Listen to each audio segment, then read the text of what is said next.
سے پہلے بات کریں گے صارفین کے حوالے سے۔ صارفین کو بجلی کے بلوں پر ریلیف دینے کا معاملہ۔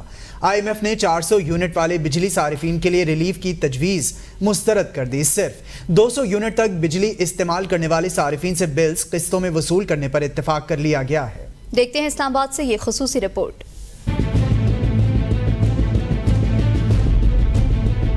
مہنگائی کے مارے عوام کا بجلی کے بھاری بلوں میں اضافے کے خلاف احتجاج رنگ نہ لا سکا۔ حکومت کی جانب سے عوام کو ریلیف دینے کے لیے IMF سے بات چیت کی گئی۔ ذرائع کے مطابق IMF نے 400 یونٹ والے بجلی صارفین کے لیے ریلیف کی تجویز مسترد کر دی، جبکہ 200 یونٹ والے صارفین کو ریلیف دینے پر اتفاق کیا گیا ہے۔ بجلی کے 200 یونٹ استعمال کرنے والے صارفین بلوں کی قسطیں کرا سکیں گے۔ بجلی بلز قسطوں میں وصول کرنے کی حتمی منظوری وفاقی کابینہ سے لی جائے گی۔ حکومتی اقدام سے 200 یونٹ تک کے تقریباً 40 لاکھ بجلی صارفین کو وقتی ریلیف ملنے کا امکان ہے۔ 400 یونٹ تک ریلیف کی صورت میں 3 کروڑ 20 لاکھ صارفین مستفید ہو سکتے تھے۔ ذرائع کے مطابق IMF نے بجلی گیس چوروں کے خلاف کریک ڈاؤن اور ریکوری بہتر بنانے پر بھی زور دیا گیا ہے۔ 1 جولائی سے گیس ٹیرف میں بھی 45 سے 50% تک اضافے کا مطالبہ کیا گیا ہے۔